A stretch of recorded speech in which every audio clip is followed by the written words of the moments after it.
اعوذ باللہ من الشیطان الرجیم بسم اللہ الرحمن الرحیم الحمد للہ رب العالمین الرحمن الرحیم والصلاة والسلام علی سید الانبیاء والمرسلین امام المتقین خاتم النبیین سیدنا و مولانا محمد وعلی آلہ و اصحابہ اجمعین۔ الحمدللہ رمضان المبارک بڑے احسن طریقے سے اللہ کے خاص فضل و کرم کے ساتھ مکمل ہوا، اور آج ہم نماز عید کے لیے یہاں پہ اکٹھے ہوئے۔ عام طور پہ نماز عید پہ جو بیان ہوتا ہے اس میں عید الفطر سے متعلق معاملات کی تفصیل ہوتی ہے، لیکن ہم نے پچھلے جمعے کو جو 27 رمضان المبارک کو ہوا، اس دفعہ ہم نے عید الفطر کے سارے معاملات پہ گفتگو اس لیے کر لی کہ عید سے پہلے اس سے متعلق معاملات ہو جائیں واضح تو زیادہ مناسب ہے، بجائے اس کے کہ جب عید کا دن ہے تب ہم باتوں کو بتائیں۔ اب ہم یہ تو سمجھتے ہیں کہ رمضان شریف کے اندر جو ہم نے جتنی بھی عبادت کی، ذکر کیا، شکر کیا، بندگی میں جتنا بھی ہم رہے، چاہے وہ تھوڑا تھا یا زیادہ تھا، اس کے جتنے بھی مقاصد ہیں اس میں سے ایک مقصد یہ ہے کہ ہمارا تزکیہ نفس بھی ہو۔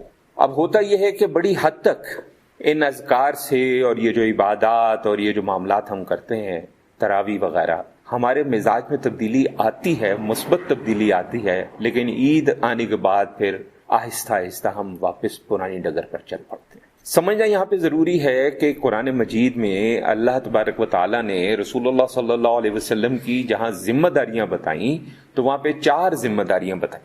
سورہ البقرہ میں 2 آیات میں، سورہ آل عمران میں 1 آیت ہے، اور سورہ الجمعہ میں 1 آیت ہے کہ رسول اللہ صلی اللہ علیہ وسلم کی 4 ذمہ داریاں ہیں۔ پہلی ذمہ داری ہے تلاوت آیات، دوسری ہے تعلیم کتاب، تیسری ہے تعلیم حکمت، اور چوتھی ہے انسانوں کا تزکیہ۔ سب سے پہلے تو یہ ذہن میں رکھیں کہ جو تلاوت آیات ہے یا تعلیم کتاب ہے یا تعلیم حکمت ہے، یہ بھی جو چوتھا مقصد ہے تزکیہ، اسی کا راستہ ہے۔ وہاں تک ان چیزوں کے بغیر، ان 3 معاملات کے بغیر پہنچا نہیں جا سکتا۔ اگر صحیح تزکیہ آپ کو چاہیے تو آپ کو تلاوت آیات بھی کرنا ہوگی، ہمیں تعلیم کتاب پر بھی توجہ کرنی ہوگی، ہمیں تعلیم حکمت پر بھی توجہ کرنی ہوگی، اس کے علاوہ مزید معاملات جو ہیں وہ بھی ظاہرہ شامل ہوں گے۔ اب تلاوت آیات کا جو ہم مطلب لیتے ہیں وہ مطلب غلط ہے۔ ہم تلاوت آیات کا مطلب یہ لیتے ہیں کہ جیسے ہم نے صبح قرآن مجید پڑھ لیا، کچھ لوگ ہمارے ماشاءاللہ اللہ کے فضل و کرم سے ان کو اللہ تعالیٰ تھوڑا سا وقت دیتا تو ہر نماز کے ساتھ کچھ نہ کچھ تھوڑا بہت قرآن مجید پڑھ لیتے ہیں یا سن لیتے ہیں۔ تلاوت کے اندر قرآن مجید سمجھ کر پڑھنا آتا ہے، قرآن مجید اس طرح پڑھنا کے ساتھ تدبر شامل ہو، یہ آتا ہے۔ تو ہمیں چاہے ہم صرف 1 آیت روز کی رکھے فہم کے نقطہ نظر سے، لیکن ہمیں فہم پر توجہ دینی ہے، پڑھنا ہے اور فہم پر توجہ دینی ہے۔ یہ ابھی صرف پہلا بنے گا تلاوت آیت۔ اور یہ جو تلاوت آیات ہے، جیسا کہ ہم نے کہا کہ یہ تزکیہ کے حصول میں پہلا ذریعہ ہے۔ تلاوت آیات کے بعد جب ہم آگے چلتے ہیں تو پھر ہمارے پاس آ جاتی ہے تعلیم کتاب۔ تعلیم کتاب سے مراد قرآن، احادیث، اور قرآن و احادیث سے جو مسائل اخذ کیے جاتے ہیں وہ سب شامل ہیں اس کے اندر، یعنی شریعت اور قانون، یہ بھی چیز جو ہے یہ تعلیم کتاب میں شامل ہے۔ اس کے اندر جو قرآن مجید کے احکام ہیں ان کی تفصیل، چاہے وہ عملی تفصیل ہے یا جزئی تفصیل ہے، آیات کی تشریح، فرائض واجبات کی وضاحت وغیرہ، کیا فرض ہے، کیا واجب ہے، کیا مستحب ہے، کیا مباح ہے، کیا مکروہ ہے، کیا حرام ہے، یہ سب کی سب چیزیں جو ہے وہ تعلیم کتاب میں آ جاتی ہیں، اور یہ تزکیہ کے لیے دوسرا ذریعہ ہے۔ پھر تعلیم حکمت، اس کے اندر جو اسرار و رموز ہیں قرآن مجید کے، آیات مبارکہ کے، ان کی جو تفصیل رسول اللہ صلی اللہ علیہ وسلم سے ہم تک پہنچی، خصوصاً صحیح احادیث کی مدد سے اور حسن احادیث کی مدد سے اور متواتر احادیث کی مدد سے، اس کے علاوہ جو اقسام ہے احادیث کی، اس میں سے جو چیزیں ہم اخذ کرتے ہیں اس کو ہم لازم خیال نہیں کرتے ہیں، اس کو ہم ایک امکان خیال کرتے ہیں۔ ہمارے اکثر کہا جاتا ہے کہ ضعیف حدیث جو ہے وہ فضائل میں استعمال ہوتی ہے، ہم اس بات پہ ایمان رکھتے ہیں، ضعیف حدیث جو ہے ہم فضائل میں استعمال کرتے ہیں، لیکن ساتھ کچھ شرائط رکھتے ہیں پہلی شرط کو اس کا قرآن کے ظاہر سے ٹکراؤ نہیں ہونا چاہیے. دوسری شرط یہ کہ اپنے سے بہتر کسی حدیث کا متن ہے اس سے اس کا ٹکراؤ نہیں ہونا چاہیے. اور تیسرا یہ کہ اس کا ذوف جو ہے وہ بیان کر دیا جائے. اسی لیے آپ دیکھیں کہ ہم اکثر جب گفتگو کرتے ہیں تو ساتھ بتا دیتے ہیں کہ اس پہ ذوف کا الزام ہے یا اس پہ وضع کا الزام ہے، لیکن ہم پھر بھی اس کو فضائل میں استعمال کر رہے ہیں. یہ بتانا چاہیے تاکہ سننے والا جو ہے وہ غلط فہمی میں مبتلا نہ ہو. سنت اور قرآن دونوں ہی جو ہے ان میں حکمت کے خزانے ہیں، اور یہ تزکیہ کی طرف ہماری پہ تیسری منزل ہے اور تیسرا ذریعہ ہے. اس کے بعد اب ہم تزکیہ پہ آ جاتے ہیں. تزکیہ کا معاملہ یہ ہے کہ اس میں بھی ہمارے یہاں بڑی غلط فہمی پائی جاتی. ہمارے یہاں تزکیہ کی کچھ خاص ایک یا دو شکلیں ہیں، صرف ان پہ بات ہوتی ہے، باقیوں پہ بات نہیں ہوتی. تزکیہ جو ہے وہ علمی بھی ہوتا ہے، عملی بھی ہوتا ہے، ظاہری بھی ہوتا ہے، باطنی بھی ہوتا ہے، عقلی بھی ہوتا ہے، روحانی بھی ہوتا ہے. ہمارے یہاں اس طرح سے گفتگو میں عام طور پہ ہم نے دیکھا کہ ہمارے علماء حضرات جو ہے، علماء کرام، اللہ تعالیٰ ان کے درجات بلند کرے، ان کے علم میں اضافہ کرے، لیکن وہ اس طرح سے تمام جو اس کی سمتیں ہیں تمام عوام کے سامنے نہیں رکھتے. یہ بڑی زیادتی کی بات ہے. اب اس میں جو اجتماعی تزکیہ وہ تو ریاست کا ذمہ ہے. ہم انفرادی طور پر اس میں کسی حد تک تو عمل دخل رکھتے ہیں، یہ نہیں کہ بالکل نہیں رکھتے اور صرف کہہ دیں گے جی انہی کی ذمہ داری ہے، لیکن بہرحال اس کو باقاعدہ سے اگر دیکھا جائے تو وہ وہی کر سکتے ہیں. لیکن جو انفرادی ہمارے پاس تزکیہ ہے وہ ہم میں سے ہر مسلمان کا فرض ہے. اگر ہم قرآن مجید کو دیکھیں اور حدیث مبارکہ کو دیکھیں تو ہمیں پتہ چلتا ہے کہ اللہ اور اللہ کے نبی صلی اللہ علیہ وسلم پہ ایمان لانے والے جو لوگ ہیں ان کے 3 درجات بیان ہوئے ہیں. حدیث میں بھی ہے، قرآن مجید میں بھی ہے. اور وہ 3 درجات میں سب سے پہلے مسلمین، مؤمنین، محسنین، اس کو ہم اسلام، ایمان اور احسان کہتے ہیں. احسان کا جو درجہ ہے وہ ہے جو تزکیہ کے معاملے میں آتا ہے. ہمارے اکثر لوگ سمجھتے ہیں اور وہ کہتے ہیں کہ جی ہم تو کلمہ پڑھتے ہیں اور ہم نماز بھی باقاعدگی سے پڑھتے ہیں اور فرائض و واجبات کا بھی خیال رکھتے ہیں. اب سوال یہ ہے کہ کیا ہم اسلام کے درجے سے اٹھ کے ایمان کے درجے پر آ گئے ہیں یا نہیں آئے ہیں؟ یہ بڑا ضروری ہے. قرآن مجید میں بھی ایک جگہ آپ کو ایک آیت ملے گی جہاں پہ اللہ تبارک و تعالیٰ نے واضح طور پہ کہا کہ تم کیا سمجھتے ہو، تم ایمان لے آئے ہو. سچ تو یہ ہے کہ تم نے اسلام قبول کیا ہے، تم ابھی تک مومن نہیں بنے ہو. مفہوم عرض کر رہا ہوں. اب اسلام جو ہے اس میں آپ کی ظاہری معاملات سارے آ جاتے ہیں. نماز میں کتنی رکعتیں ہیں، رکعت کیسے پڑھنی ہے، روزہ کیسے رکھنا ہے، کس معاملے میں روزہ ٹوٹے گا، کس میں نہیں ٹوٹے گا. یہ جو ظاہری معاملات ہیں یہ سارے کے سارے، اور توحید، یہ جو ارکان ہم اکثر اسلامیات کی کتابوں میں اسکول کالج میں پڑھتے ہیں، ان کا تعلق درجہ اسلام سے ہے. درجہ ایمان میں پھر ایمان کی بات آ جاتی ہے. اس میں ہمیں یہ جاننا ہے کہ اللہ پر اکثر کہا جاتا ہے جی اللہ پر ایمان، رسولوں پر ایمان، نبی کریم صلی اللہ علیہ وسلم پر ایمان، کتابوں پر ایمان. لیکن اس درجے میں اب یہ بات اس سے تھوڑا سا آگے بڑھ جاتی ہے، اور بات یہ بڑھ جاتی ہے کہ اللہ پر کیا ایمان لانا ہے، انبیاء کرام علیہم السلام پر کیا ایمان لانا ہے، کتابوں پر کیا ایمان. اس سے آگے ہمیں بڑھنا ہے، درجہ احسان میں داخل ہونا ہے. اور دین اسلام ہم سے یہ توقع کرتا ہے کہ ہم درجہ اسلام سے اٹھیں، درجہ ایمان میں داخل ہوں، درجہ ایمان سے اٹھیں اور درجہ احسان میں داخل ہوں. یہی ہم سے مانگا گیا ہے. یہ ہے جس کے بعد انسان مقام عبدیت پر پہنچ جاتا ہے. اب یہ جو انفرادی تزکیہ ہے اس کے اندر سب سے پہلے عقل کی بات آتی ہے، تو عقلی تزکیہ میں عقائد آ جاتے ہیں. یہ درجہ ایمان اس کے اندر جو ہے وہ آ جاتا ہے. اعمال کی بات آ جائے عملی تزکیہ کی تو اس کے اندر اطاعت اور اتباع آ جاتی ہے. اگر بدنی آپ تزکیہ کی بات کریں تو اس میں طہارت آ جاتی ہے، اور اگر قلبی تزکیہ کی بات کریں تو اس میں اخلاص آ جاتا ہے. ہمارا مسئلہ یہ ہے کہ ہم ان سارے معاملات کے اندر مکمل نہیں ہو پاتے. اگر ہم عقلی تزکیہ کی بات کریں تو کچھ معاملات ہمارے ٹھیک ہیں، کچھ معاملات ہمارے غلط ہیں. عقائد کے اندر ہم نے بہت زیادہ مستحبات اور مباحات کو شامل کر دیا ہے اور اس کو عقائد کا حصہ بنا کر ہم ایک دوسرے کے گریبان کھینچ رہے ہیں. اسی طرح عملی تزکیے کے اندر بے تحاشا ایسی چیزیں جو مباحات ہیں، مستحبات ہیں، ان کو ہم نے تقریباً فرائض و واجبات کے درجے پہ لا کے کھڑا کر دیا ہے، اور ہم ایک دوسرے کو برا بھلا کہتے ہیں کہ یہ شخص جو ہے یہ شخص غلط ہے کیونکہ وہ یہ بات نہیں تسلیم کرتا.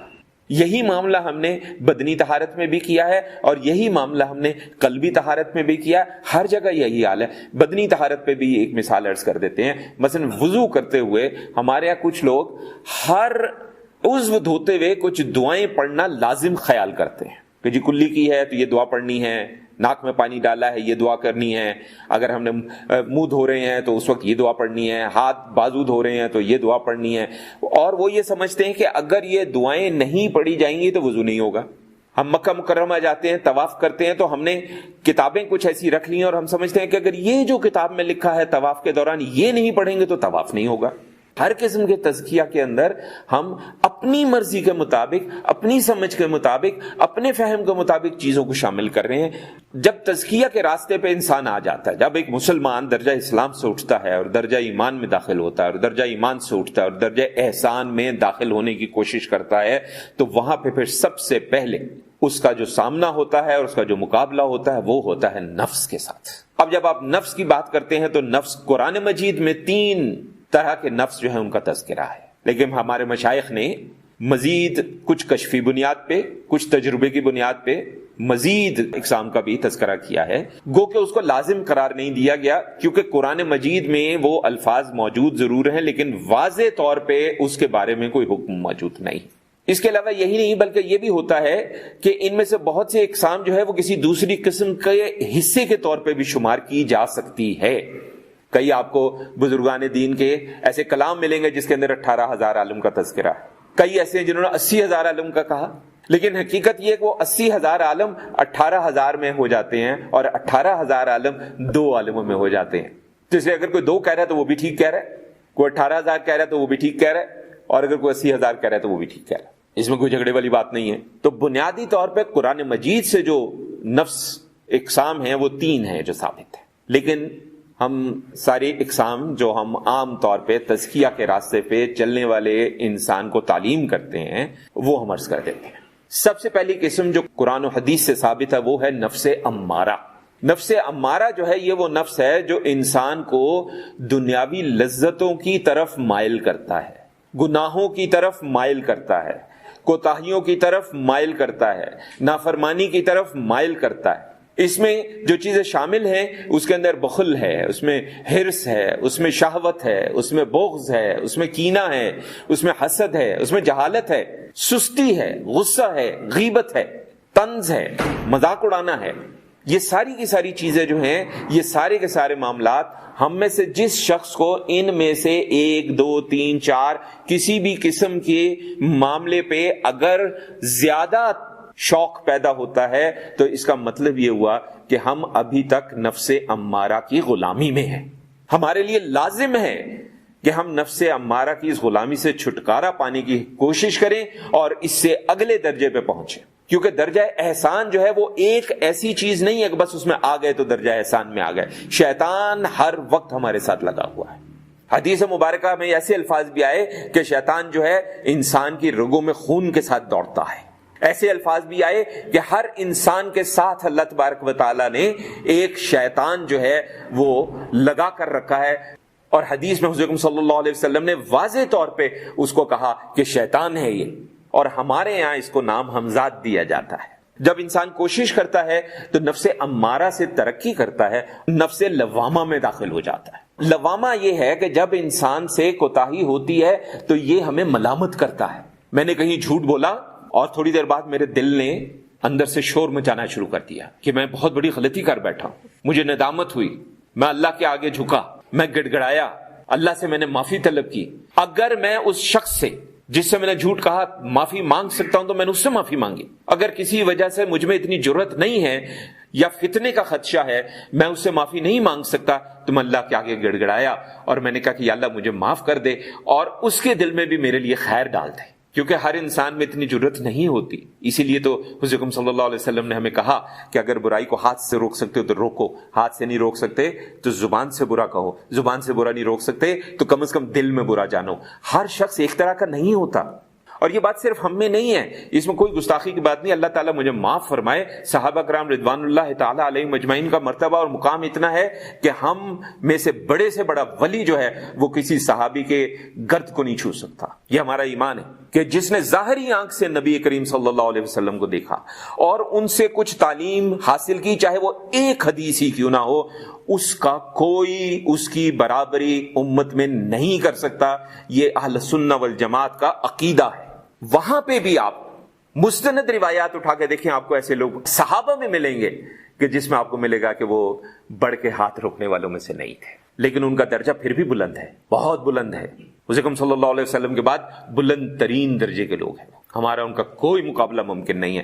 تو یہ نفس لوامہ جو ہے یہ ہمیں ملامت کرتا ہے، ہمیں فوراً ندامت کا احساس ہوتا ہے، ہم فوراً توبہ استغفار کرتے ہیں، ہم اللہ کے سامنے گڑ گڑاتے ہیں، اور اگر ہمیں ضرورت ہوتی ہے تو اس شخص سے بھی معافی مانگ لیتے ہیں جا کے، ایک بھائی ہمیں معاف کر دو، ہم سے غلطی ہو گئی ہے، آئندہ کوشش کریں گے کہ ہم ایسا نہ کریں۔ جب اس جگہ آتا ہے تو انسان کو حلال کی طرف رغبت پیدا ہوتی ہے، مخلوق کے لیے انسان نفع بخش ہو جاتا ہے، اس کا دل کرتا ہے میں صدقہ کروں، خیرات کروں، یہ غریب آدمی میں جانتا ہوں اس کی مدد کروں، اور یہ ریاکاری میں نہیں کرتا، اس کا دل کرتا ہے، مخلوق کا وہ مددگار ہو جاتا ہے، برائیوں سے بچنے کی کوشش کرتا ہے، اخلاق اس کا سنورنے لگتا ہے، اس کی زبان میٹھی ہونے لگتی ہے، اس کی زبان سے پھول جھڑنے لگتے ہیں۔ لیکن چونکہ ابھی کامل نہیں ہوا تو ابھی بیچ میں چھوٹی چھوٹی کوتاہیاں کرتا ہے، پھر ندامت ہوتی ہے، پھر معافی مانگتا ہے، پھر کوتاہی ہو جاتی ہے، پھر ندامت کرتا ہے، اور پھر کوتاہی ہو جاتی ہے۔ یہ معاملہ چلتا رہتا ہے، لیکن پھر اللہ کا فضل آتا ہے اور یہاں سے وہ ترقی کرتا ہے اور ایک قدم اور اوپر جاتا ہے، اور پھر وہ نفس ملہمہ تک پہنچ جاتا ہے۔ نفس ملہمہ جو ہے یہ وہ نفس ہے جو دل کے اندر نیکی کے خیالات ڈالتا ہے، اطاعت کے خیالات ڈالتا ہے، اس کے اندر انسان کے اندر قناعت آنے لگتی ہے، سخاوت آنے لگتی ہے، علم کی طرف رغبت ہوتی ہے، تواضع کی طرف شوق بڑھتا ہے، انکساری بڑھتی ہے، توبہ کی طرف دل چاہتا ہے، صبر بڑھتا ہے، تحمل بڑھتا ہے، اپنے اعمال میں خلوص بڑھتا ہے، پھر یہاں سے آگے چلتا ہے، ترقی کرتا ہے، نفس مطمئنہ پہ پہنچتا ہے، جس کا قرآن مجید میں بھی تذکرہ موجود ہے۔ نفس مطمئنہ میں جب وہ پہنچ جاتا ہے تو برائیوں سے وہ پاک ہو جاتا ہے، وہ صاف ہو جاتا ہے، اس کے خیالات نیک ہو جاتے ہیں، اس کے خیالات میں پاکیزگی آ جاتی ہے، پرہیزگاری آ جاتی ہے، اور اس کو محسوس ہونے لگتا ہے کہ میرا اپنے رب سے رابطہ ہو گیا ہے۔ ہاں یہ ضرور ہے کہ ہم انسان ہیں، ہمارے ساتھ شیطان لگا ہوا ہے، ہم اس میں بھی کبھی کبھی کوتاہی کرتے ہیں اور پچھلے درجے پہ آ جاتے ہیں، پھر محنت کرتے ہیں اگلے درجے پہ آ جاتے ہیں، پھر کوتاہی کرتے ہیں پچھلے درجے پہ آ جاتے ہیں۔ یہ چیز اس طرح سے تا حیات چلتی رہتی ہے۔ ہاں یہ ہے کہ آہستہ آہستہ بہتری والی معاملہ جو ہے اس طرف ہم زیادہ مضبوط ہوتے چلے جاتے ہیں اور پیچھے جانا ہمارا کم ہوتا چلا جاتا ہے۔ اب اس کے بعد جو نفس ہیں وہ مطمئنہ ہی میں اصل میں آ سکتے ہیں، اسی وجہ سے قرآن مجید میں ہم سمجھتے ہیں کہ ان کو حدیث میں باقاعدہ نفس کے طور پر نہیں بتایا گیا، لیکن ہمارے مشائخ علیہم الرحمہ نے ان کو علیحدہ سے صرف اس لیے بیان کیا کہ لوگوں کو معلوم ہو جائے کہ ہم نے جب درجہ احسان کے لیے کوشش کرنی ہے تو ہم کن کن قسم کی مشکلات سے گزریں گے اور کن کن قسم کی کیفیات سے گزریں گے۔ اس کے بعد جو ہے وہ نفس راضیہ ہے، رضا سے، اللہ کی رضا، اس میں راضی رہنے کی کیفیت پیدا ہونے لگتی ہے۔ جب ہم پہ کوئی تکلیف آتی ہے، کوئی مصیبت آتی ہے، ہمیں کوئی دکھ پہنچتا ہے، ہمیں کوئی بہت شدید غم پہنچتا ہے، الم پہنچتا ہے، تو ہم اس کو اللہ کی ایک امر سمجھ کر اس کو برداشت کرتے ہیں اور اس پہ صبر کرتے ہیں، جو کہ بہت بڑی بات ہے۔ اور جب یہ کیفیت طاری ہوتی ہے تو وہ وقت ہوتا ہے جس وقت ہمارا قرب اللہ سے بڑھتا چلا جاتا ہے۔ سیدنا عبد القادر جیلانی رحمۃ اللہ علیہ سے ایک واقعہ منسوب ہے کہ آپ کی تجارت شروع میں تو بہت غربت تھی، اتنی غربت کے کئی دن جنگل سے پتے کھانے کے علاوہ ان کے پاس کھانے کو کچھ نہیں ہوتا تھا۔ یہ وہی عظیم ہستی ہے جو کہ فقہ حنبلیہ کے عظیم مجتہد بھی ہیں اور عالم دین بھی ہیں۔ ہمارے یہاں ایک بہت بڑا مکتبہ فکر ان کے نام سے 11ویں کرتا ہے۔ ہمارے یہاں صرف کرامتیں بتائی جاتی ہیں، ان کی علمی جو کیفیت ہے وہ نہیں بتائی جاتی۔ بہت بڑے حدیث کے عالم تھے، مجتہد تھے، بعد میں اللہ تعالیٰ نے کرم کیا، حالات بہت سنور گئے، اتنے اچھے سنور گئے کہ جو جوڑا ایک دفعہ پہنتے تھے، ایک دفعہ پہننے کے بعد خیرات کر دیتے تھے، دوبارہ وہ جوڑا نہیں پہنتے تھے۔ تو ایک دفعہ بیان میں بیٹھے ہوئے تھے اور اچانک ایک صاحب آئے، انہوں نے کان میں کچھ کہا، آپ نے تھوڑی دیر آنکھ بند کی، آپ نے کہا الحمدللہ۔ پھر تھوڑی دیر بعد ایک بندہ آیا، اس نے کان میں آ کے کچھ کہا، آپ نے پھر آنکھ بند کی اور پھر آپ نے کہا الحمدللہ۔ جب بیان مکمل ہو گیا تو جو قریبی شاگرد تھے ان میں سے کسی نے پوچھا کہ حضرت یہ معاملہ کچھ ہمیں بھی بتا دیجیے۔ آپ نے کہا جی پہلے بار وہ شخص آیا تو اس نے مجھے کہا جی جو آپ کا سامان تجارت کا جہاز پر گیا ہوا تھا، وہ جب وہاں سے مال و اسباب کے ساتھ واپس آ رہا تھا، اطلاع آئی ہے کہ طوفان میں وہ سارے کے سارے جہاز ڈوب گئے ہیں، کچھ نہیں بچا۔ تو میں نے آنکھ بند کر اپنے دل میں جھانکا کہ کیا مجھے افسوس ہوا ہے؟ میں نے دیکھا مجھے افسوس نہیں ہوا، میں نے کہا الحمدللہ۔ تھوڑی دیر بعد وہ پھر آیا، اس نے کہا جی اطلاع ملی ہے کہ نہیں وہ طوفان سے بچ گئے تھے، نہ صرف بچ گئے تھے بلکہ وہ بندرگاہ پہ پہنچ گئے ہیں اور آپ کو بے تحاشا منافع ہوا ہے۔ آپ نے کہا، میں نے پھر آنکھ بند کر کے دل میں جھانکا، کیا مجھے خوشی ہوئی ہے؟ جواب آیا، نہیں خوشی نہیں ہوئی ہے۔ میں نے کہا الحمدللہ۔ یہ کیفیت آنے لگتی ہے کہ برائی آئی ہے، مصیبت آئی ہے، کمزوری ہو گئی ہے، بہت برے حالات ہو گئے ہیں، لیکن ہم نے سوچا کہ اللہ کی طرف سے ایک امر ہے، آج یہ وقت ہے، اللہ وہ وقت نہیں تھا، یہ آ گیا ہے، تو اللہ نے چاہا تو یہ وقت بھی نہیں رہے گا، اگلا وقت آئے گا اور اس سے اچھا آئے گا انشاءاللہ۔ میرے لیے لازم ہے کہ میں اپنے اللہ کی بندگی میں مصروف رہوں، اور اگر مجھے تکلیف ہو بھی رہی ہے اس کی تو میں اپنے اللہ کے سامنے گڑ گڑاؤں، اپنے رب کے سامنے گڑ گڑاؤں جو کہ تمام کائناتوں کا رب ہے، رب العالمین ہے۔ اس کے علاوہ ذکر کا شوق پیدا ہوتا ہے، فکر کا شوق پیدا ہوتا ہے، زہد کا شوق پیدا ہوتا ہے، ریاضت کا شوق پیدا ہوتا ہے، تقوی کو دل کرتا ہے، پرہیزگاری کی طرف دل مائل ہوتا ہے، اللہ کے عشق کی طرف۔ ایک چیز ذہن میں رکھیں، عشق الہی، عشق رسول صلی اللہ علیہ وسلم، ان کو علیحدہ علیحدہ نہ کریں۔ ایسے تمام معاملات جو حج وغیرہ میں اور عمرہ وغیرہ میں، بہت سے ایسے معاملات ہیں جہاں پہ کوئی چیز فکس نہیں ہے کہ طواف میں آپ نے فلاں جگہ کے علاوہ کہیں پہ کچھ بھی پڑھ سکتے ہیں، مدینہ منورہ جائیں تو وہاں پہ فلاں جگہ کے علاوہ کچھ بھی پڑھ سکتے ہیں۔ ایک بزرگان دین میں سے ایک کا قصہ ان سے منسوب ہے رحمت اللہ علیہ، وہ فرماتے ہیں جب واپس آئے تو کسی نے پوچھا، حضرت آپ نے کیا کیا؟ انہوں نے کہا جی میں مکہ میں گیا تو جہاں جہاں کچھ لازم تھا وہاں تو وہی کیا، ورنہ باقی صرف میں نے درود شریف پڑھا اور کچھ نہیں پڑھا۔ انہوں نے کہا اچھا جناب جب آپ مدینہ منورہ گئے تو کیا ہوا؟ انہوں نے کہا جہاں سلام کرنا تھا وہاں تو میں نے سلام کیا، لیکن اس کے علاوہ وہاں پہ جہاں بھی میں گیا میں نے لا الہ الا اللہ پڑھا اور کچھ نہیں کیا۔ تو انہوں نے کہا حضرت کچھ اس کا اسرار کیا ہے، اس میں حکمت کیا ہے، یہ بھی بتا دیجئے۔ انہوں نے کہا میں رب کے دربار میں گیا تو میں نے وہ پڑھا، رب جس سے محبت کرتا ہے۔ قرآن نے کہا کہ اللہ اور اس کے فرشتے نبی کریم صلی اللہ علیہ وسلم پہ درود کرتے ہیں، سلام کرتے ہیں، تو میں جب رب کے دربار میں گیا تو میں نے وہاں پہ درود و سلام کی کثرت کی کہ میرا رب خوش ہو جائے گا کہ اس نے وہ کیا جو میں بھی کرتا ہوں اور میرے فرشتے بھی کرتے ہیں، اور اس کی تعریف کی ہے جو میرا محبوب ہے۔ اور جب میں مدینہ گیا تو مجھے پتا ہے کہ میرا نبی صلی اللہ علیہ وسلم اس رب سے محبت کرتا ہے، اور اس کے سامنے اس کے آگے راتوں کو کھڑے ہو کر اس نے عبادت کی ہے، اور اس نے اس کے آگے رو رو کے اپنی امت کے لیے گڑ گڑایا ہے۔ تو وہاں گیا تو میں نے پھر اپنے رب کی مدح کی کیونکہ مجھے پتا ہے کہ میرا نبی اس سے خوش ہو جائے گا۔ تو بزرگان دین ہمارے، یا آج کل کی جو الٹی سیدھے قصے کہانیاں ہم سنتے ہیں، سناتے ہیں، ممبروں پہ بیٹھ کے سناتے ہیں، ان سے ہمیں باہر نکلنے کی ضرورت ہے۔ یہ ہمیں اپنے اسلاف، اپنے بزرگان دین جو ہیں ان کے تزکیہ، ان کا راستہ، ان کی عادت، ان کے خصائص، ان چیزوں کو بیان کرنے کی ضرورت ہے۔ یہ بیان کرنا ہمارے لیے کوئی ضروری نہیں ہے کہ وہ ہوا میں اڑے تھے یا پانی میں چلے تھے۔ میرے شیخ جناب ریاض الحق قریشی صاحب رحمۃ اللہ علیہ، ہمارے ایک پیر بھائی نے ان کی بیگم سے، ہماری ماں جی ہم ان کو کہتے ہیں، ہمارے سلسلے میں ایک یہ بڑی کمال کی بات ہے کہ آپ کا پیر مرشد آپ سے عمر میں آدھا بھی ہو تو اس کو ابا جی ہی کہا جاتا ہے۔ ہمارے یہاں ان کو پیر صاحب نہیں کہتے، ہم ان کو ابا جی کہتے ہیں، ماں جی کہتے ہیں۔ تو ماں جی سے انہوں نے پوچھا، ماں جی آپ کی تو ابا جی سے نکاح کو اتنا عرصہ ہو گیا، آپ نے کوئی کرامت تو دیکھی ہوگی؟ تو انہوں نے آگے سے جواب دیا، ولی جو ہے وہ تو ولی ہے، ولی کی بیگم بھی ولی ہی ہوتی ہے۔ انہوں نے جواب دیا کہ بیٹا آپ کے ابا جی سے میری نکاح کو 56 سے زیادہ سال ہو گئے ہیں، میں نے ان 56 سالوں میں ان سے ایک نماز قضا ہوتے نہیں دیکھی، میرے نزدیک یہی ان کی کرامت ہے۔ تو ہمارے بزرگوں کا جو طریقہ ہے وہ مختلف ہے، وہ نہیں ہے۔ یہ ٹھیک ہے، ہم کرامات کو مانتے ہیں، ہمارا ایمان ہے کرامات، لیکن ہمارے یہاں کرامات بیان ہم نے اس لیے کی تھی کہ ہمارے مقابلے پہ ہندو تھے، اور ہندوؤں کے پاس ایسی عجیب قسم کی گفتگو تھی، وہاں پہ ہمیں کرامات کی ضرورت تھی۔ کرامت کی ضرورت ہندو کو ہو سکتی ہے، مسلمان کو نہیں ہو سکتی۔ مسلمان کے لیے کرامت استقامت ہے۔ یہاں پہ پھر یہ ہوتا ہے کہ عشق الہی اتنا بڑھنا شروع ہو جاتا ہے کہ اللہ کے سوا ہر چیز سے انسان پیچھے ہٹنا شروع کر دیتا ہے۔ پھر یہاں سے آگے چلتا ہے، نفس مردیہ تک پہنچتا ہے۔ یہاں پہ وہ کیفیت آنے لگتی ہے کہ ہر حال میں وہ جو تھوڑا تھوڑا ہلکا کا پیچھے ہٹتا تھا وہ بھی ختم ہونے لگ جاتا ہے، اللہ سے راضی رہنے لگتا ہے انسان، نرمی آ جاتی ہے، لطف و کرم اس کے مزاج میں آ جاتا ہے، اخلاق حسن جو اسوہ حسنہ ہے اس کی وہ تفسیر بننے لگتا ہے، متعابت محمد صلی اللہ علیہ وسلم اس کے حصہ بن جاتا ہے اس کا، اور یہاں سے آگے نکلتا ہے، نفس کاملہ تک پہنچتا ہے۔ اس میں پھر عبادت کا اتنا جوش پیدا ہوتا ہے اور وہ انسان خاموش ہونے لگتا ہے، سچائی کی طرف، مددگاری کی طرف، ایفائے عہد کی طرف، اطاعت کی طرف، فرما برداری کی طرف، عبدیت کی طرف، نسبت محمدیت کی طرف صلی اللہ علیہ وسلم وہ چل پڑتا ہے۔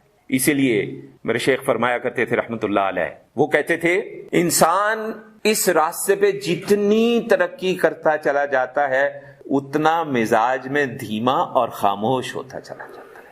یہ نشانی ہے، بڑے مقامات پر انسان دھیما ہوتا ہے، سوائے اصول عقائد کے وہ کسی چیز پہ خام خواہ کسی معاملے میں اشتراک نہیں آتا، بحث مباحثے میں نہیں پڑتا، کیونکہ اسے پتا ہے کہ ایک بات اس طرح بھی ہوئی ہے، اس طرح بھی ہوئی ہے، فلاں امام نے ایسے کیا ہے، فلاں امام نے ایسے کیا ہے۔ وہ کہتا ہے جب اس امام نے بھی کیا ہے، اس امام نے بھی کیا ہے، میں اس بات کو رد کر کے میں اس امام کا گستاخ کیوں بنوں؟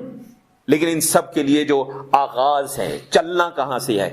نماز، خشوع، استغفار کی کثرت، درود کی کثرت، ذکر کی کثرت، دعا کی کثرت، نوافل کی کثرت، عذاب قبر پر غور، لیکن ساتھ ساتھ عذاب قیامت پر غور، ساتھ ساتھ عذاب جہنم پر غور، لیکن ساتھ ساتھ انعامات جنت پر بھی غور، کیونکہ انعامات جنت پہ غور ختم کر دیں تو صرف اگر عذاب پہ غور کریں گے تو ہم بہت زیادہ ذہنی طور پہ ایک خطرناک کیفیت میں چلے جائیں گے۔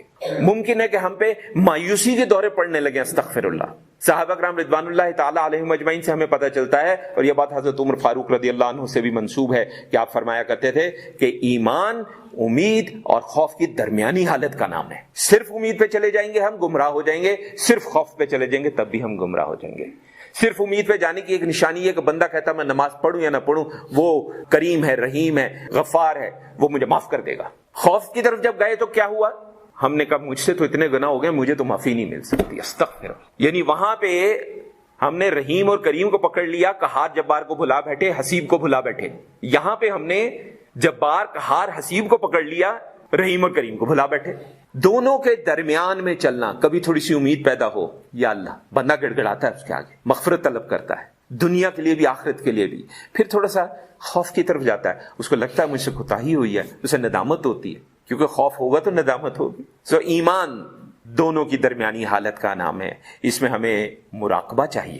مراقبہ شرعاً بھی ثابت ہے، ہاں آج کل مراقبہ جو بتایا جاتا ہے وہ شرعی مراقبہ نہیں ہے، یہ ذہن میں رکھیے گا۔ سچائی ہے، قناعت ہے، محبت ہے، خلوص ہے، اخلاق ہے، رحم دلی ہے، عاجزی ہے، انکساری ہے، خاموشی ہے، خدمت خلق ہے۔ یہ راستہ ہے جس میں ہم احسان کے راستے پہ چلنا شروع کرتے ہیں، اور اس راستے میں ہمیں برباد کرنے والی چیزیں کیا ہیں؟ ہوس ہے، شہوت ہے، غصہ ہے، لالچ ہے، مادہ پرستی ہے، انا ہے، حسد ہے، وغیرہ وغیرہ۔ یہ چیزیں ہمیں اس راستے سے ہٹاتی ہیں۔ اس کے لیے کیا چاہیے؟ مرد صالح کی صحبت چاہیے۔ خالی کتابوں سے اگر یہ ہو سکتا تو نبی کریم صلی اللہ علیہ وسلم باقاعدہ صحابہ کے ساتھ مجالس کا اہتمام نہ کرتے۔ یہ جو ہم رمضان شریف میں ہم نے کوششیں کی ہیں، چاہے ہم مکمل طور پہ کامیاب ہو سکے یا مکمل طور پہ کامیاب نہیں ہو سکے، اس سے فرق نہیں پڑتا۔ اللہ تعالیٰ خلوص کو دیکھتا ہے۔ جس نے سچے دل سے، سچی نیت سے کچھ کام کرنے کی کوشش کی، اللہ تعالیٰ اس کو اجر ضرور دیتا ہے۔ ہاں اب ہم نے دیکھنا ہے کہ رمضان شریف کے مکمل ہو جانے کے بعد باقی کا وقت جو ہے وہ ہم یہ درجہ احسان کی طرف اپنا سفر شروع بھی کرتے ہیں کہ نہیں کرتے ہیں۔ نہیں کرتے ہیں تو بس ٹھیک ہے، جیسے یہ کہ رمضان میں تم روزے بھی رکھتے رہے، نمازیں بھی پڑھتے رہے، بعد میں آ کے ہم نے سمجھا کہ اچھا رمضان میں ہو گیا، باقی بھی ہو جائے گا، جی اللہ معاف کرے، استغفر اللہ۔ تو آئیے ہم اپنے اپنے طور پہ اپنے دلوں میں اللہ سے عہد کریں، ایک نیت کریں کہ ہم سچے دل سے تزکیہ کی کوشش کریں گے، اور اللہ سے درخواست کرتے ہیں کہ یا اللہ ہمارے تھوڑے کو زیادہ کر دے۔ ویسے بھی ہمارا ایمان ہے کہ جو اس کی طرف چل کے آتا ہے اللہ اس کی طرف دوڑ کے آتا ہے۔ تو اللہ تو وہ ہستی ہے، وہ ذات ہے، ہمیں صرف نیت کرنی ہے، خلوص کا مظاہرہ کرنا ہے، کوشش کرنی ہے، کوتاہی اللہ معاف کر دے گا۔ کوشش ہی نہ کریں تو وہ پھر زیادتی ہے، وہ ظلم ہے۔ اللہ تعالیٰ ہمیں ہدایت دے، کسی مرد صالح کی صحبت اختیار کرے، اس میں ذکر کا اہتمام ہو، اور پھر تزکیہ پر مبنی گفتگو کا اس کے اندر جو ہے وہ اہتمام ہو۔ اللہ تعالیٰ ہمیں توفیق عطا فرمائے۔ وصلی اللہ علی خیر خلقہ سیدنا و مولانا محمد وعلی آلہ و اصحابہ اجمعین برحمتک یا ارحم الراحمین۔